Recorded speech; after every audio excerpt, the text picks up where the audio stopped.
কুষ্টিয়া সদর উপজেলার পিয়ারপুর মাধ্যমিক বিদ্যালয় মাঠে একতা পল্লী কল্যাণ সমিতির উদ্যোগে হাজী মোহাম্মদ আলী স্মৃতি জুনিয়র ফুটবল টুর্নামেন্ট অনুষ্ঠিত হয়েছে। টুর্নামেন্টের সভাপতিত্ব করেন কুষ্টিয়া বাস মিনিবাস মালিক গ্রুপের সাবেক সভাপতি আলহাজ শিহাবুদ্দিন। প্রধান অতিথি হিসেবে উপস্থিত ছিলেন কেন্দ্রীয় বিএনপির স্থানীয় সরকার বিষয়ক সম্পাদক ও সাবেক এমপি, ঢাকা মোহামেডান ক্লাব এবং ঢাকা বিশ্ববিদ্যালয়ের সাবেক ফুটবলার বীর মুক্তিযোদ্ধা অধ্যক্ষ সোহরাবউদ্দিন। ফাইনাল খেলায় পিয়ারপুর ও হালসার মধ্যে উত্তেজনাপূর্ণ লড়াই হয়, যেখানে পিয়ারপুর ৩-১ গোলের ব্যবধানে জয়ী হয়। খেলা শেষে প্রধান অতিথি বিজয়ী দলের হাতে পুরস্কার তুলে দেন। মানুষের দুইটা জিনিস, একটা হলো দেহ আর একটা হলো মন।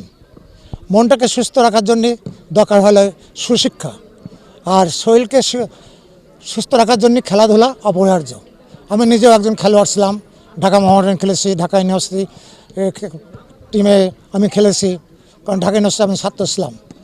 আমার আব্বার নামে এই খেলাটা চলছে, তিনি একজন ভালো ফুটবল প্লেয়ার ছিলেন।